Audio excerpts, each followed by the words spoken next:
kidding. He's just, there we go.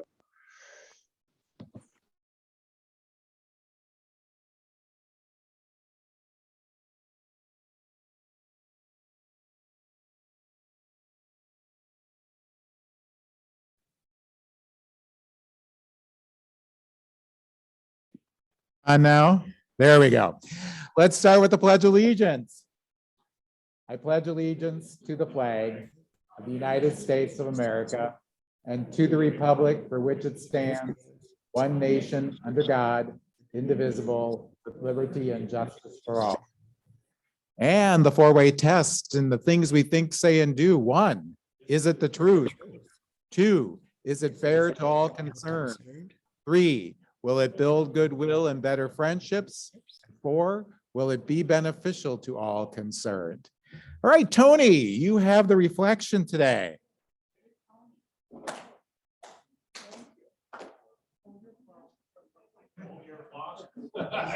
All one of you. All, yeah, applause. I don't know, like sheep.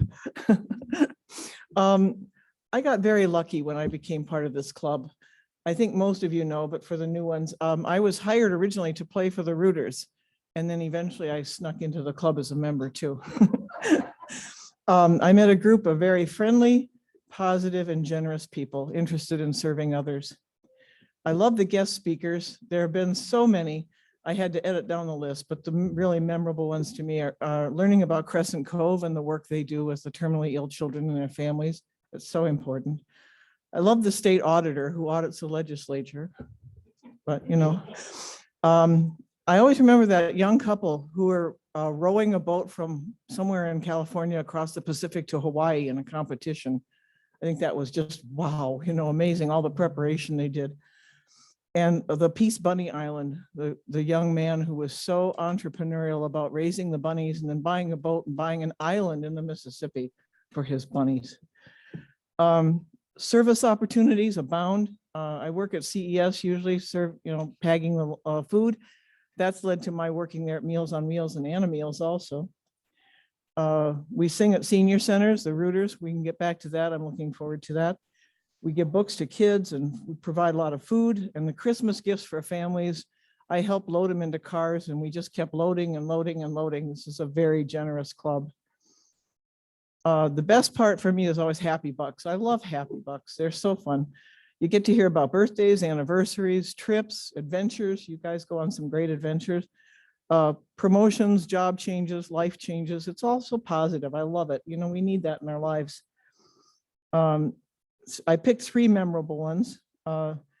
Dean once talked about one of his scuba trips and he ended with the motto, surface above self. I just love that. I think that's so great. And Anna, your trip to Las Vegas with your sister and mother, it's turned out to be bigger than you thought it was going to be. I thought that was terrific. And you all listen to my cat stories. I appreciate that. I know it's a captive audience, but still you listen patiently. The most amazing one was when Gary asked for extra funds to buy hats and mittens and gloves for the homeless people that we. I was sitting near the back that day and I watched as he went to every table and every single person pulled out money and donated. And there were 2 generous matching grants too. Every person gave money, whether they gave a little talk or not. I was just in awe. I wasn't surprised. I was in awe that the generosity immediately that everyone stepped up to. We were able to provide lots and lots of hats and mittens. That doesn't happen everywhere. So keep being wonderful. You are, and I think you always will be.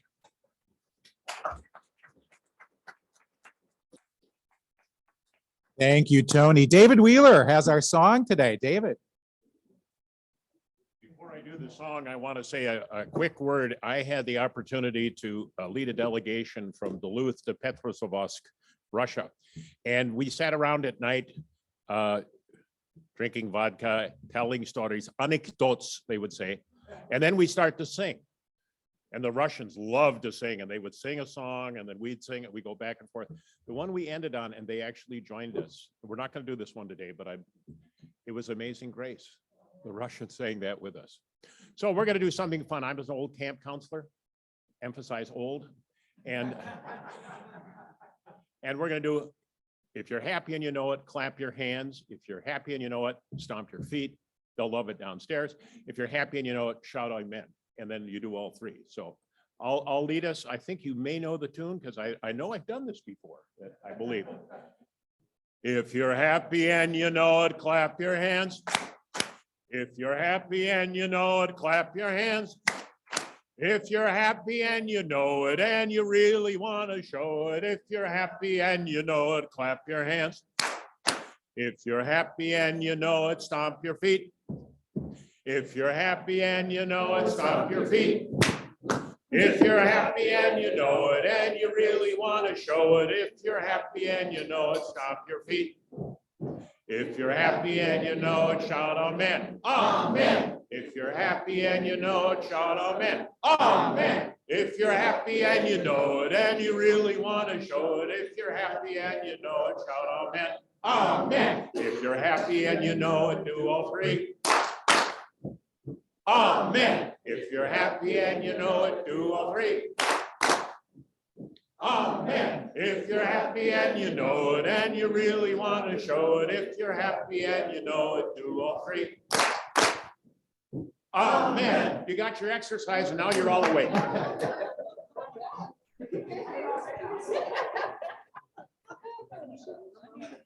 Thank you, David. That got the blood pumping. Thank you.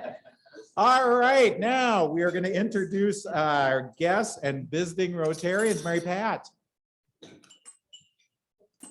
Thanks, Scott. We have some guests this morning. Bill Jackson has brought two guests. And Bill, if you would like to introduce your guests to us, please. Thank you.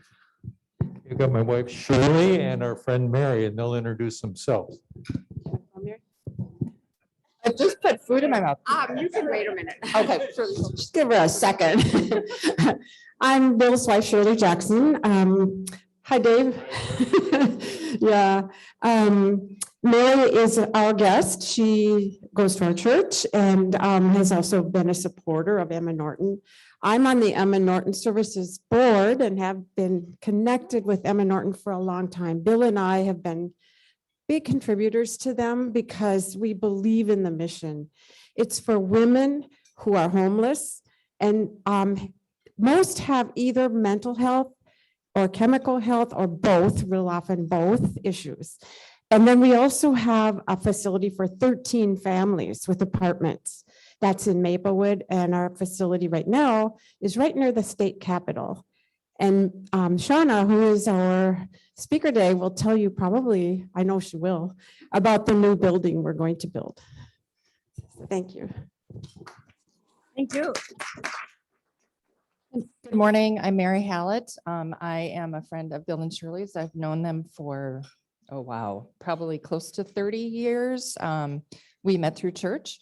And like Shirley said, I am a strong advocate and supporter of Emma Norton as well. I really believe in empowering women and helping them find brighter futures. Well, thank you. Thank you and welcome. Are there any guests online? There are. All right. Go ahead, Brock.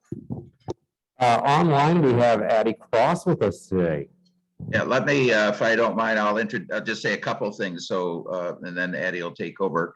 We're delighted as a club, along with Rob Scarlett and I, to be the sponsors for Addie Cross, who recently won a Rotary International Global Grant. And I'll have her very briefly discuss that. But more importantly, she right now, as part of a very global focus in her life, is in Dubai and is representing Minnesota at the International Exposition. So, Addie, why don't you be our reporter, or on the sign on the site reporter from Dubai and the International Exposition. Sure, thanks, Jim. And thank you again for having me at City of Lakes Rotary. I've now zoomed into City of Lakes Rotary meetings from El Salvador, at home in Minnesota, and here in Dubai. And every time I do, it makes me homesick because while I love going around the world and learning about new cultures, there's something really culturally special about Minnesota. But like Jim said, I am recently a Rotary Global Grant Scholarship recipient. So I received a grant with the support of City of Lakes Rotary to fund my graduate school studies. So I will be beginning my master's degree this year in Europe. I'm not sure yet whether or not I'll go in Scotland or in Berlin, in Germany, but I found host clubs with both, with the help of Jim, Rob Scarlett, and then also Don Stiles of Bloomington Rotary. And so a big thank you to them, as always, for the support on that. But I guess the thing that Jim really wanted me to talk about today was my participation in the World Expo, where I am right now in Dubai. So I have just a few quick things to share with you about World Expos and how that applies to Minnesota. So World Expos occur every 5 years. Sometimes they have specialized expos in between. And so expos typically last up to 6 months. They solicit participation from different countries, businesses, multilateral organizations. The first World Expo was in 1852, I want to say, in New York, I believe, but the current World Expo is in Dubai. This is the 2020 World Expo because it was postponed due to COVID and has taken place in 2022. So my role here is as a youth ambassador. I was hired by the U.S. Department of State along with 74 other youth ambassadors. We represent almost every state in the US, and together we speak, I believe, over 30 languages. All of us are between the ages of 18 and 30. And so our role is to work at the US Pavilion. Here at the Expo, we have 192 countries represented. And so I work at the US Pavilion and I'm representing the US. But not more importantly, but very importantly, I'm also specifically representing Minnesota because Minnesota has made a bid to the International Bureau of Expositions, which is the multilateral international body that oversees World Expos, to host the specialized expo in 2027. So the next expo coming up will be in 2025 in Osaka, Japan. And then the goal after that is to have the specialized expo hosted in Bloomington with the theme of health and wellness. And so we just had a Minnesota Day. Mark Ritchie was actually supposed to come. He's the president of Global Minnesota, which is a nonprofit here or there in the Twin Cities. But he was unable to come. This was just last week.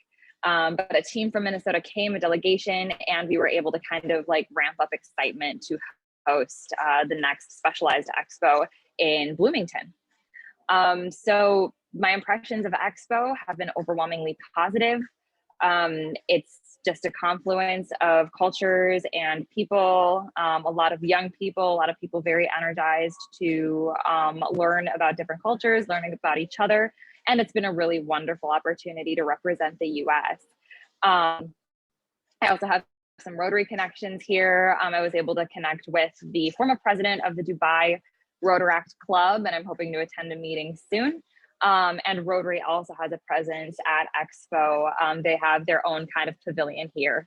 And then also another really fun or important point is that we have 3 people from Minnesota at Expo, and 2 of us are former Rotary Youth Exchange students. So that's kind of how Rotary, without Rotary, we probably wouldn't have gotten this opportunity. So I'm always open to get in contact and answer any questions about the Expo, hopefully upcoming in Minnesota in 2027. And thank you so much for having me on today. Hey, Addie, thank you. You are a world traveler. It's great. And I hope you enjoy your time in Dubai. Enjoy that crazy architecture there too while you're there. We also have Yes. Bill Klein's wife. Bill Klein's in the room, but his wife Hildy is online. Hildy, do you want to introduce yourself? Sure, I'm Hildy Beaubier. I am Bill Klein's wife, and I always enjoy the chances to get together with Bill's Rotary family. But this meeting does have particular meaning for me because I've been a supporter of Emma Norton Services for at least 15 years. I've gotten to know Shirley Jackson very well. I spent time serving on the board of Emma Norton Services, including some time as the president of the board. Unfortunately, I had to leave that role when I became a judge because judges aren't allowed to fundraise. But I've continued my personal support of Emma Norton, and I was really excited to see that Shauna would have a chance to talk with us today about the incredibly exciting project with the new building that's being built. And I wanted to make a point of seeing her. And as I say, I always enjoy my chance to get together with you all. Good morning, Your Honor. Thank you. I have heard that's one of the better things about being a judge is you don't have to fundraise anymore. There have been times when the phone rings at 9 o'clock at night. It's nice to be able to pull out that excuse. Are there any other guests online? All right. Well, thank you all. Keep bringing those guests. It's great to have you all here this morning. Time for announcements. I know that Gail has an announcement. There she is, Gail.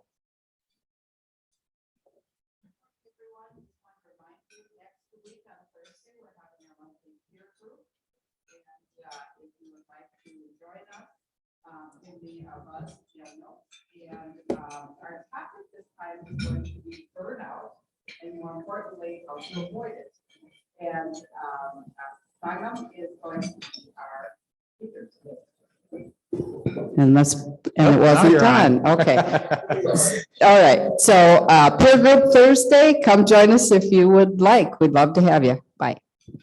And the topic, if you didn't hear it online, is burnout. So that would be an interesting topic to join. Matthew Prediger online has an announcement. Matthew. City of Lakers, good morning. Happy Groundhog Day. Did I just do this announcement about bringing guests? Anyway, it's time to announce January's winner for bringing the most guests to our meetings. Congratulations once again to Club President Scott Benson. Scott is our reigning champion this year. He brought the most guests for January, and Scott is making his selection from an array of prizes, from Rotary swag to gift cards from local minority-owned businesses. So everyone, please bring a guest, continue to bring guests. Remember that approximately 80% of new members come from you bringing guests. So bring guests for the month of February. Bill Jackson's off to a great start, and congratulations to Scott. That's all. Thank you. Yes, Bill Jackson's clearly in the lead. So good job, Bill. All right. So a couple other announcements. I have book club is going to meet February 15th. The book is Cloud Cuckoo Land. It sounds like a goofy title. It's a great book. If you have a chance, read it and join us on the 15th of February at 5 o'clock on our regular Rotary Zoom channel. I also wanted to note that the Rotary Fund received a top rating by Charity Navigator, and only 1%, just 1% of charities receive that top rating. So when you give your money to Rotary or the Rotary Fund, know that that is being spent very well and has the highest rating, not only from Charity Navigator, but from others. But I just wanted to note that Charity Navigator has come out with that rating. All right, let's see. It looks like we're getting to time to introduce our day chair.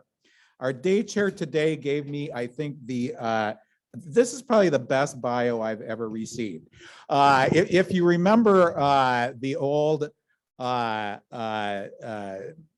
show where you got the top 10 reasons for something other. Okay, yeah. I have the top 10 by the numbers introduction of Jeff Meacham. Number 10. 10 countries visited: Canada, China, Singapore, Japan, Mexico, England, Belgium, France, Netherlands, and Haiti. Number 9, 9 W-2 jobs that Jeff Meacham has held with 9 different SIC codes. Too long to list here, he says. 8, his jersey number in high school baseball. I mean, we may be stretching here a little bit. At Academy of Holy Angels in Richfield, he played shortstop. 7 grandkids, Hannah, Joe, Sam, Lucy, Asher, Ella, and Ariana. 6 older siblings, Diana, Peg, Rick, Terry, Tim, and John.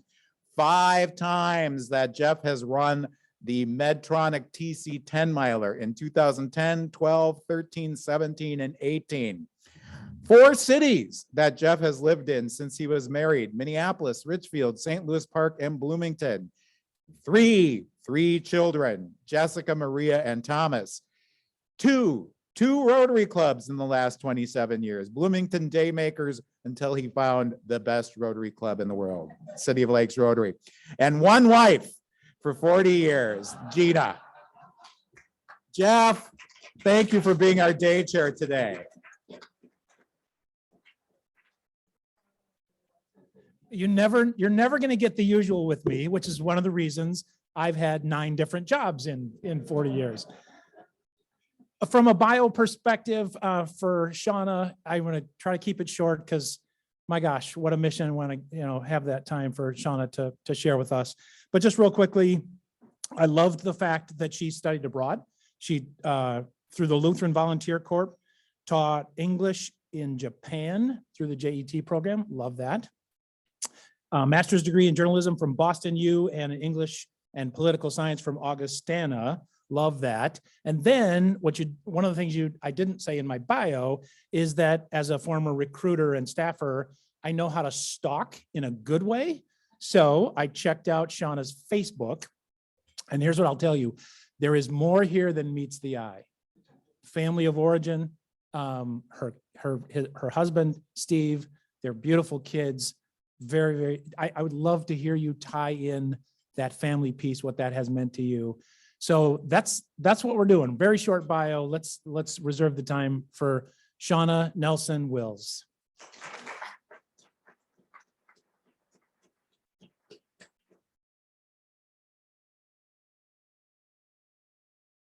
Good morning. Thank you so much. Can you guys hear me okay? Awesome. Wonderful. Well, thanks so much to Shirley and Bill for sort of extending this invitation, and so wonderful to have Hildy. It's nice. I feel like I'm in a room of friends already, so that's really fabulous. I would have really come up with a better bio had I known that format. But I can say that 5 was my basketball number in college, so I can throw that in. I have 4 kids. I've worked 3 jobs in the Twin Cities, including the Family Housing Fund. So I've been a part of affordable housing for a very long time. I also worked at the Women's Foundation of Minnesota and now at Emma Norton. So, those have been my main sort of, really the thread has really been about families, about women, and about really providing stable, affordable housing. So I've been at Emma Norton now for about 4 years, which is hard to believe because I feel like these last 2 years have sort of just been one long year. But and it was wonderful to hear the young woman from Dubai. My oldest daughter right now is actually on a gap year that she was supposed to be on last year. So I just heard from her, and she is in Madrid right now, did a little European tour, and then goes to Costa Rica for 4 weeks for language, and then heads to Peru for service. So she'll be working with youth and then small sustainable farming. So now that I've seen this, Rotary scholarships, I'll definitely make sure she knows about that as she heads into her next phase, because I know she's going to have this travel bug now for a very long time. So, and as mentioned in my bio, I did my senior year of college, I did a study abroad. So I was able to go to China, Japan, Hong Kong, and Taiwan, and then went back to teach English. And I do, just encourage that so much for our young people to be able to see the world and experience different cultures. So Emma Norton, we have been around, so much your like long history that we have been around for over 100 years. So we were founded in 1917 by a woman named Emma Norton. She was a United Methodist woman, and she really wanted to create opportunities for women and girls coming from sort of the greater Minnesota areas into the Twin Cities. And at that time, you couldn't come unescorted into the city. I'm glad that we've come a little bit farther from that. But really the idea was, how do you create a space where women can come in, go to school, look for jobs, really have those opportunities in community in a safe space. So, flash forward 100 years later, we've really been, you can go forward on that slide. Well, first I should just hit our mission and values. So our mission is to promote transformational housing and growth for women and families on their journey of recovery. And when we talk about what kind of recovery, we're really talking about recovery from homelessness, from poverty, from trauma, from violence, we also serve women with mental health and chemical dependency. So, and all of that is wrapped up in the trauma and violence that a lot of them have experienced throughout their lives. Our vision is to boldly expand, empower, and transform. And our values are really around community accountability, perseverance, innovation, and protecting and valuing the whole human spirit. Go to the next. So this gives a little bit of our history. You can see a photo of Emma Norton in the corner there. And in the 1968, we built our current building, which is in downtown St. Paul, kind of adjacent to the Capitol. And that building has served us so well, served thousands of women. I hear stories of, their daughter worked as a page at the state capitol, went to St. Paul College, worked downtown, and we're really surrounded by Regents Hospital. So our women have, access to services right there. We're close to the light rail. So that building has served us very well. It is, however, now aging out. And so I'll be talking to you a little bit more about kind of our new plans soon. As we went through, we really started looking at how do we serve women who have, much higher level of need. So in the 1990s, it was when really homelessness among women and families became a bigger deal. And so we started addressing that issue. In 2002, we opened up Emma's Place, which is in Maplewood, and that's 13 townhomes for families, mostly single parents with 3 or more children. A lot of them have 3 to 5 children. So at any given time, we'll have 60 children on site. So we have 2 new wonderful playgrounds, a basketball court. We just did a renovation, and a community building where they can come in for services. And then we got to the point where, we can serve 50 women downtown. We can serve our 13 families. We always had a waiting list of 50. We always had another family ready to move in when one family moved out. So how could we expand without actually building something new? So we created our scattered site housing program. This was about 5 years ago. And we started with about 6 families, and now we're serving about 12 families and 50 individuals in the community. And that's a partnership with private landlords. And then, now our vision is really, how do we really be a full mission where we're really meeting all of the needs of our residents. So you can go to the next slide. This is, we recently did our new theory of change. And this kind of gives you a sense of, that we serve really all are welcome. So, and you can see that we have both individuals and families coming in and a variety of housing.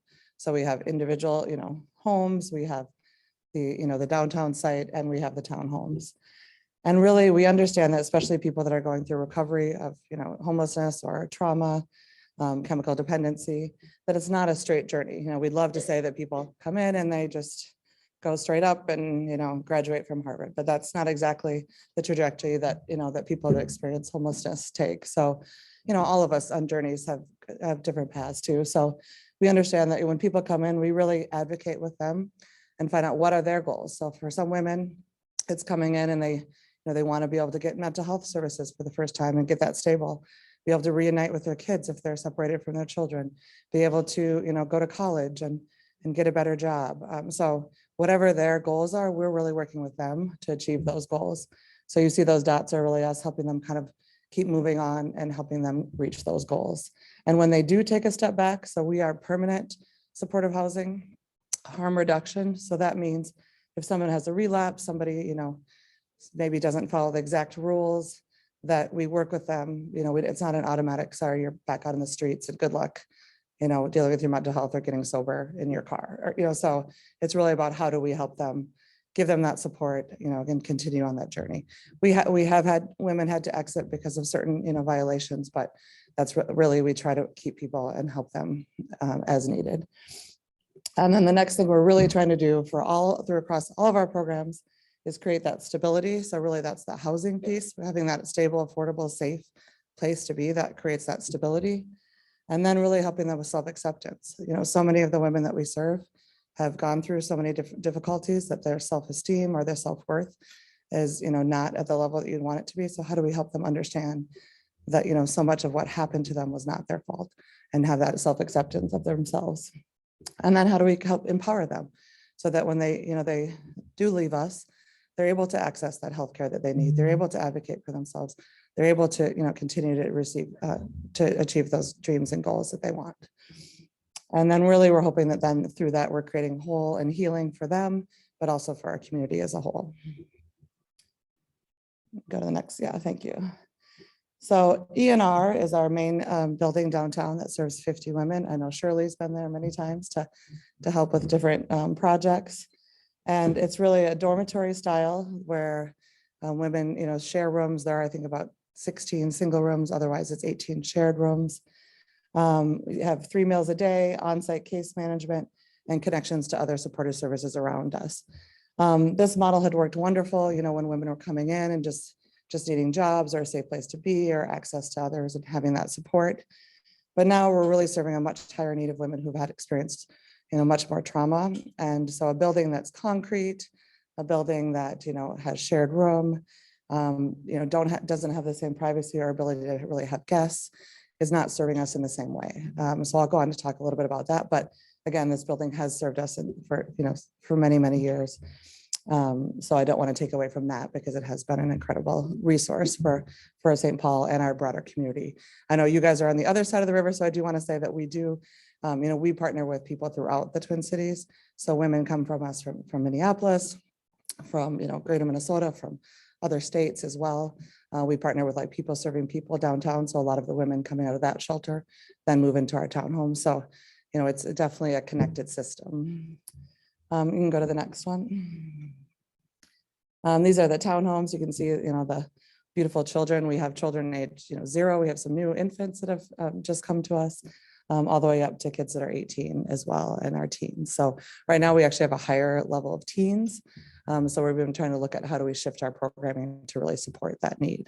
I have a 12-year-old, so I know the support that they need as they get to that age and, start roaming the neighborhood a little bit, and how do we support that energy. So the townhomes, we had a 2.2 million renovation. So they've all been updated. We added new appliances, larger washing machines, those kind of things really to support our family. After we learned when you have about 1,000 kids having come through there was a lot of wear and tear. So we were able to really kind of add some new materials, make things a little bit more home-like. So when it was built back in 2002, it was a little more affordable housing. There was sort of a way that things were developed.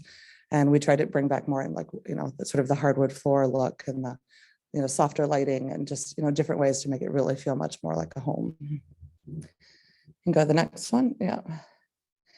So this is where this playground was a really interesting thing. So this is one way that we use volunteers. So we had volunteers come in.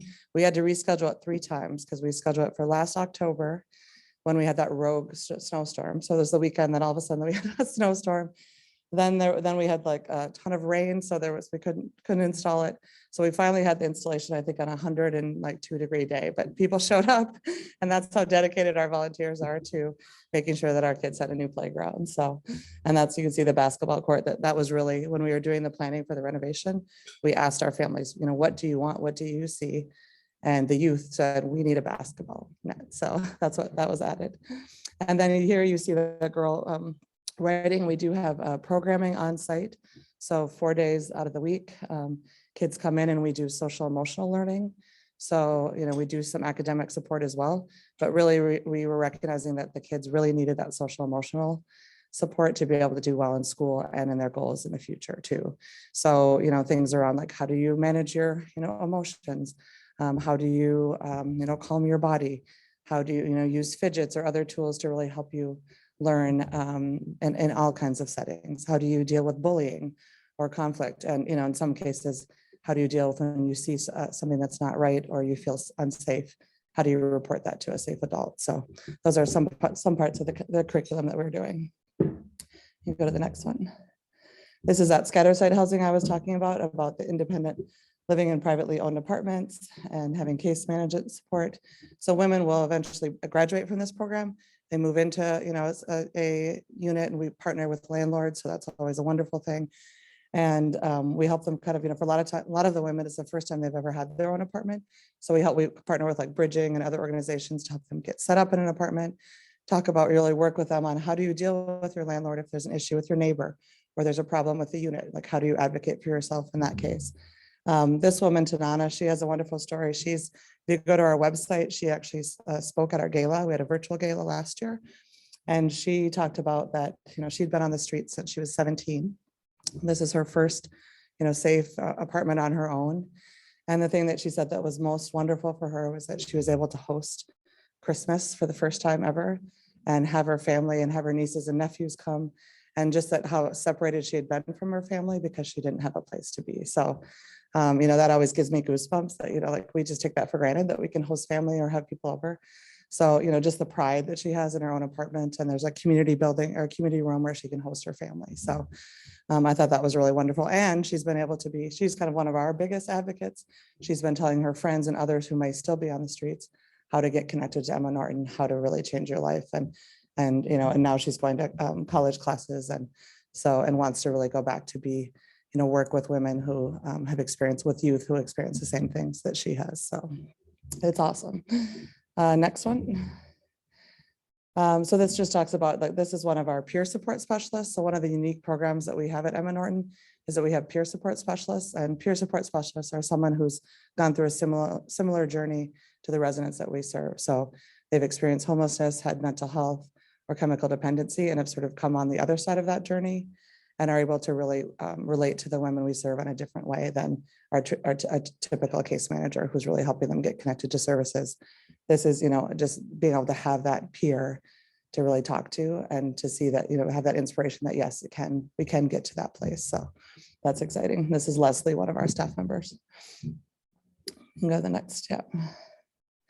So our services do include intense case management. Everybody has a case manager for families and for the single women that we serve.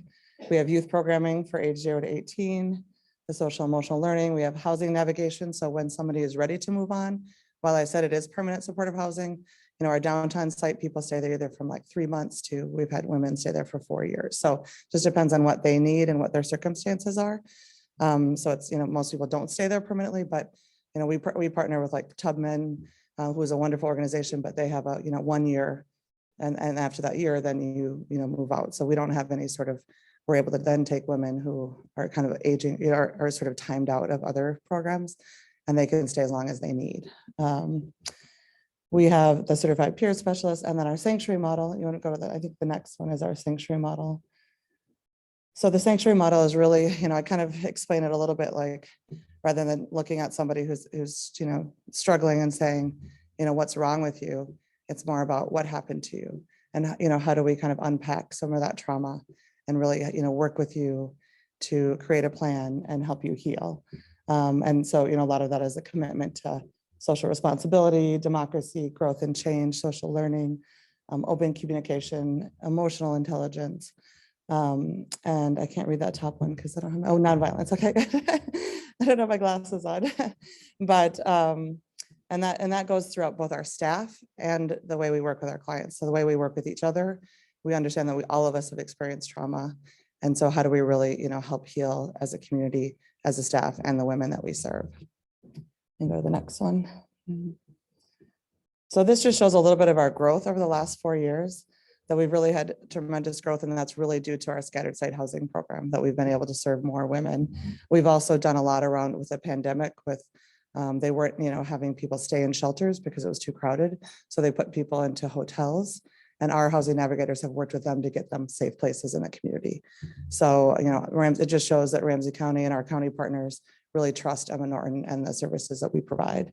So we've, gone from about serving 200 to over 400 individuals, doubled our number of families, doubled the number of individuals we serve, the youth that we serve, because that's through our scattered site family program. And our SOAR program has gone exponentially. The SOAR program is really about helping people with their Social Security applications and disability applications and helping them get additional services as well as additional income. So unfortunately, that program is closing for us. We're celebrating the retirement of the staff member who led that. The state has changed the way that they fund that program, but we made sure that everybody we were serving is being served by somebody else too. So you can go to the next one. So this is something that I'm really excited about. This is our new building called Restoring Waters. This is going to be in the new Highland Park, Highland Bridge neighborhood. So if you've heard about the Ford site and if you've driven by, it's definitely popping up. I don't know, like I went there the other day, I was like, oh my gosh, yeah, it's really coming along. So as I said, our other building, Emma Norton Residence, was really aging out. It wasn't serving the women that in the way that we needed it to, with concrete walls, not a lot of great light. We were pouring $150,000 into our HVAC system, into repairs and all those kind of things. We want to pour that money into our services and to be able to serve women in a different way. So we've been working with PPL, a housing developer, and Urban Works, and Ryan Companies is our, the general contractor.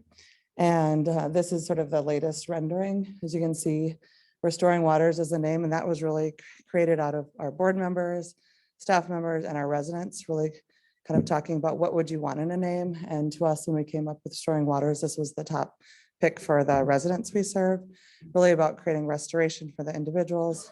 Waters, because we're going to be right next to the Mississippi River. There's going to be Hidden Falls, I think, Hidden Falls waterway that's going to be reestablished through there.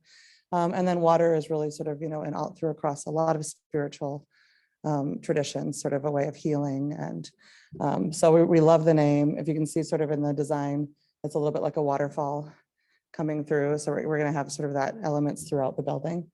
We're hoping, so knock on wood, that we'll be closing here shortly, probably in May or June, and construction will begin right after that. It'll be about a 14-month process. So hopefully by next summer, early fall, we'll be moving into our new building.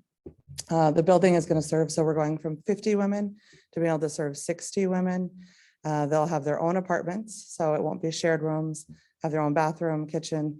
It will be sort of an efficiency, but it's called an alcove. So since so many of the women that we served have experienced sexual violence or other violence, we don't want people to be walking into a bedroom. So there will be sort of a privacy wall for sort of the bedroom space, which I think will be great, so that you feel like you can invite people into your home without inviting them into your bedroom. So, and there will be, right now, so women come into our units, and if they're pregnant, then we have to find another place for them to go. If they're, moms who maybe are separated from their children for certain reasons, they can't really have their children come stay with us downtown. This will change with this new building. There's going to be 4 one-bedroom units, so that people can stay with toddlers or with infants, with small children. They can have their children come visit for the night in a safe place. And so we're really excited about the possibilities. There will be more children's programming at this new building as well. You can go to the next one too here.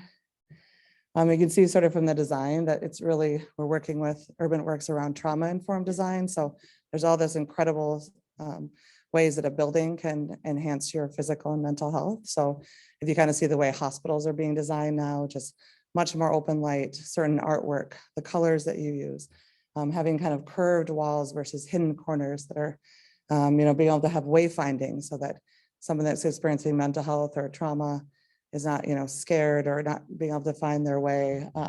So all this research on the brain and ways that you can heal just by the space that you're in, and access to nature and park and, the walks along the river. So we know that just by the building itself and the surrounding areas, we'll be able to add so much more healing to the women that we serve. So we're really excited about that feeling of comfort and safety. So you can just kind of feel it, like as you walk in, it's warmth and welcoming. And when you walk in like this building, right, it's just these high ceilings, and just it feels good in here because of the way that it's designed. So you can go to the next one. So there's millions of ways to get involved. Like I said, Shirley has done some, she's not only on the board, but she's on several committees. We are, right now, we have a capital campaign going on for the Restoring Waters building. We've raised about $1 million of the $3 million. So we have a capital campaign committee. So if you're interested, we're always looking for people to join to get involved with that. There's different ways. So birthday bingo is a way that you can come in and work with our current residents. We try to do something fun where you bring in prizes, do bingo, bring in a treat or that kind of thing. We've just reopened this.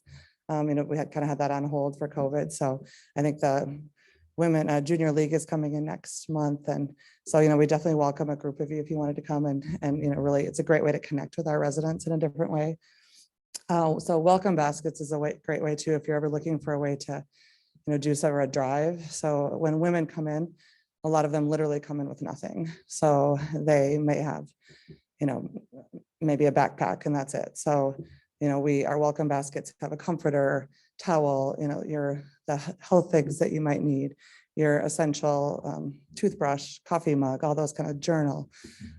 So we just had, I think it was another group, St. Paul Area Association of Realtors came in with 20 welcome baskets at Christmas for us. So that, so that's a great way to kind of do some kind of community event too. We have, holiday gifts. The drive that we're doing right now is a diaper drive. So we're doing that with Dual Citizen in St. Paul. They're a brewery. So if you like beer and you like babies, you could grab some diaper supplies and other things that support infants, because we have several infants on site now. And we're taking, I think, diapers from the littlest ones to sort of those pull-ups for larger kids too. So if you bring that in, I think you get a free pint. So you can drink beer and help babies. I love it. Yeah. So that's just one thing. So you can always look at our website, which is emmanorton.org, to kind of see what sort of activities are happening and ways to get involved. And then always reach out to me, because we have all kinds of different projects and volunteer projects that people get involved with too. So you want to go to the next one? So this is one big way to get involved. We have our opening doors gala coming up on April 28th. And so, I encourage you to come, have a table, invite friends. Like I love that you guys have this, big push to bring guests, because that is, I heard the statistic of 80% of the way that you grow new members. It's the same for, nonprofits. When we have these galas or events, it's a great way to hear about our mission and learn about what we do. But it's really about helping us expand, not just donors, but expand connections and partnerships. And, and especially as we go into a new neighborhood in Highland Park, having people advocate for the project and having people understand that, yes, this is a great organization who serves women. I've had, a few conversations with people like, well, what's this going to do to our neighborhood? Or, who are the people you serve? And be able to say, yes, like we want, we're hoping that these women will be a big part of this community and be working in your grocery store, or be working in, down the street in your clinic. And so, really being able to sort of be that champion for these kind of projects going into new communities too. So I encourage you to come. It's a great event. We're, knock on wood again. I think we could never, it's so fun to actually be in a room of people, I have to say. Normally I'm on a screen. So we're hoping we'll be able to be in person this year. We've been virtual the last 2 years. I think in 2000, we had just sent out the invitations for our April event. And then March 12th hit, and and then we all know that we thought it was going to be a few weeks, and here we are, 2 years later. But so this will be kind of the big return, so you don't want to miss it. It's going to be really fun. And you can check that out on our website too. So you want to go. Oh, the other thing I'll say on this is, so if you see up in the upper corner, the other thing is we're always looking for auction items. So you want to put together a basket, like I hear you guys talk about different things you do, and so we've done like self-care baskets as staff members, or you have that sort of event coming up around taking care of yourself, and so I think or do you have a condo that you don't use most of the year? Can you donate something like that? So those are great ways too to kind of give in-kind donations too. And go to the next one. So yeah, just kind of letting you know that so we do receive about 60% of our funding comes from government sources. The other 40% is from individuals, events, from our church partners, kind of throughout the community. And a lot of that support goes to helping our families. We get more government support for the single women that we serve, much less for our family site. So most of our private dollars go to really supporting the women and children at our family site and in our scattered site family program. I do want to share one story about, if you go to the next slide, I think there's a picture of Danielle. So this just kind of gives you there's 50 plus stories like this, but Danielle had moved in to our residence about a year ago. And I was able to interview her for our upcoming annual report. And this was sort of just a typical, story, not typical, unique, but everybody has these incredible stories that she was, pregnant as a teen, I think at 15. She was kind of talking to me a little bit about her journey, and she just kind of dropped that, oh yeah, I have a bullet still lodged in my body. You know, kind of like I would say, maybe I sprained my ankle, or, you know, just sort of this kind of violence and trauma that had been part of her background that, you know, she was just talking about as sort of a normal situation. And then had her partner, I think, had been murdered in that same event. And so had these, you know, small children. She had been homeless, kind of struggled in and out of addiction because of some of that, those situations. And so finally found Emma Norton. And she said, this is the first time in her life that she's ever had consistent mental health and physical health care. So on Wednesdays, she has PT and she has mental health support, you know, and so she's so excited to be able to be in a place that has that kind of stability and she can actually start to heal. And she also talked about that, you know, it's being surrounded by other women who have had similar experiences. She has that support and non-judgment. So our staff also, she feels like when she does screw up or maybe doesn't have the best day, she knows that she's still going to be accepted and loved and embraced by those around her and not sort of kicked out or ostracized. So, you know, just hearing her story, it's like, okay, and there's, you know, 49 other stories in our current building, plus the people that we've served. So, and she was talking about sort of her goals are really to get her mental health stable, then be able to find her own place so she can reunite with her children who are in foster care. And then, you know, and she's also excited potentially to move the new building. And then she wants to be, you know, go back to get her degree to be a youth worker in the community to be able to again help people that have struggled like she has. So we're really excited for her journey.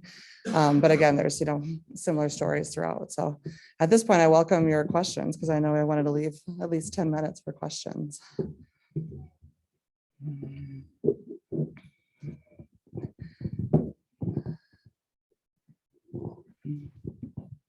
Really compelling. Thank you. Thank you. I'm a retired United Methodist pastor, and over the years that I have served churches around the state of Minnesota, we've supported Emma Norton.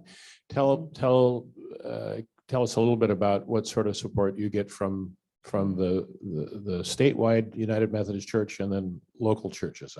I'd be curious to hear about that. I'm glad they're still involved. Yes, yeah, they, you know, our United Methodist partners have been, you know, huge supporters. I think we receive, you know, the pandemic has impacted it might, you know, a little bit, like it's impacted everything, but I think we receive about $100,000 between our United Methodist churches and a United Methodist women group. So a lot of our UMW groups do a lot of the in-kind support too, the welcome baskets and other things like that as well as financial support. We're really looking at our United Methodist and faith community. So I actually happen to be Lutheran. My dad is a Lutheran pastor, but he was a college president before that and got ordained at age 67. So, you know, if you ever want to change your career, it's definitely possible. So I'm, you know, also trying to encourage, you know, not only our history with the United Methodist Church, but also, you know, how do we get other faith communities involved too? Because we share so much of that same mission of really helping people and helping our community. But I think we have a goal of about $500,000, $500,000 from our church and faith community for the new capital campaign. So that will really be launched right around the groundbreaking time. So yeah, that's, you know, it's wonderful to know that we still have support in that area. And I have a follow-up question to David's is, you know, so there's other organizations that do work with women and their children, Lutheran Social Service, PPL, others like that. And is there a mechanism, because a lot of them are state funded and United Way funded. Is there a mechanism where you can get together and be complementary instead of competitive? Well, I mean, I think this new building is a perfect example because, so, you know, really, we identified a need. Our building is aging. It's not serving, you know, the women that we needed to in the same way. So, but we're not housing developers. So we're like, you know, that would be a huge project for us to take on our own, because that's not where, you know, our skills are really in the service providing area. So we partnered with PPL to really, you know, create this new building. And so they're the housing developer. What they get out of it is they're going to get the developer fee. So you know, it will be worth their time, not only because we share a mission and we share a goal of serving women and families, but then we partner and they know that, you know, our experience in service providing is, unparalleled. So how do we work? They develop the housing for us. We're doing the services, and then right in the Highland Bridge development, they're going to have a building right next to ours that's workforce housing. So really, when our women get maybe more stable and are ready to sort of move out on their own, that might be a possibility for them to just move next door, still be kind of surrounded by community. And in our new building, we're going to have a new model called the living room model, which is basically to help. So if someone is having a mental health crisis, and this could be for the women that we serve and people in the community, that if you're having a mental health crisis, you don't have to go to the emergency room where, you might be waiting for a long time. It's not really set up for that. It's a calm space where we'll have, experts there to be able to help you with that crisis. And if the emergency room is where they end up needing to go, that's fine. But we're hoping that we can cut down on that expense and really have a much better place for people. So that's another example. We'll be partnering with other nonprofits too. So we really do try to, I think, Minnesota more than anywhere, I think is much more collaborative and really tries to work together. Like our whole homeless response system is a coordinated entry. So it used to be that a woman in our family would need to go to, 10 places, do applications. You can imagine like a mom with 3 kids on the bus trying to go around and do these applications. Now you call 211, get one application in, and then when a space opens, they fit and match you with that. So Minnesota has some really unique, I think, ways to collaborate. It doesn't mean that we aren't, competing for the same dollars, and so we do hope that whatever resonates with you. If it's a different mission, then great. Just use your dollars and your knowledge to help philanthropy, however it is, whatever your passion is. So. Any other questions in the room? Online? Anything, Brock? I want to jump in if no one else has got a question for just a second. I applaud everything you've shared with us today. I'm intimately involved with another major resource in the Twin Cities of Vivo. And I totally agree that your approach where you systemically look at all the issues that affect and led people into the state, and then have the complement of services led by the case management person to really facilitate their potential exit into a whole different personally accountable life. So that's a wonderful model, and also in support of what Russ just asked. There may even be more opportunity to collaborate because we're learning so many things about all the factors that lead people in and hopefully can lead them out. And that's the kind of work you're doing. And I think it's terrific. And it's a big problem. I mean, we need lots of people and lots of organizations working on this. It's not everything you're doing and many others are doing can really magnify potential positive outcomes. Thank you. Thank you so much. Yeah, we love to collaborate and partner because we know that's going to amplify our mission and the success of the women that we serve. So wonderful. Anything else?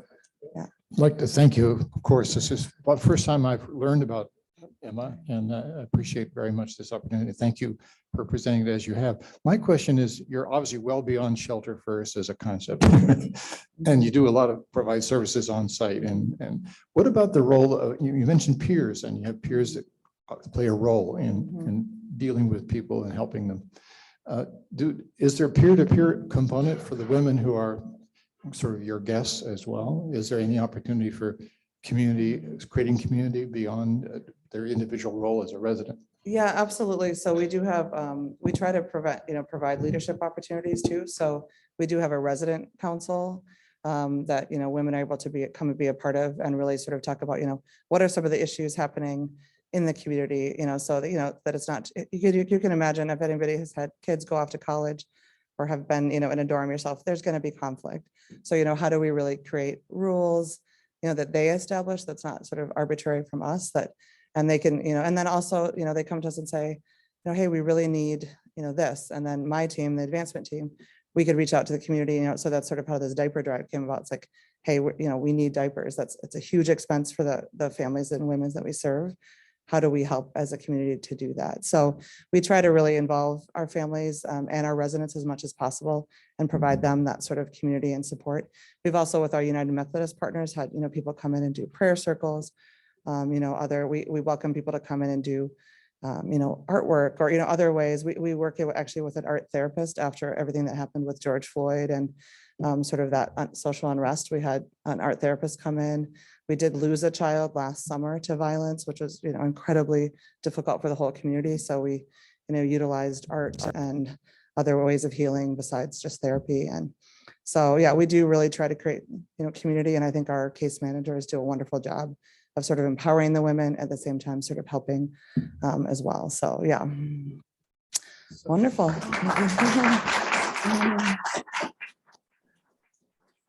I'm guessing you might enjoy the way we do this. So this is what we do for our speakers is we honor you. We give you a token of our esteem by sharing with you a bookmark that was made in Haiti by one of our program participants. So that's for you. Oh, that's beautiful. And then we ask you to give the gift of your signature to a child in the Way to Grow program. Oh, wonderful. We donate the books. We ask you to sign it. Okay. And thank you, Shauna. Oh, thank you so much for this opportunity. Thank you so much. What a great program. You'll want to be here next week too, because next week we have Carla Holt coming in from the Alzheimer's Association to talk about Alzheimer's awareness. So you won't want to miss that next week. Thank you to Tony Amons for giving our wonderful reflection. Jeff, thank you so much for being our day chair. David, perfect song. Thank you for leading the song today. As always, Brock, thank you very much. Ross, thank you. Mary Pat, thank you for all you're doing as administrator. You all have a great Rotary week.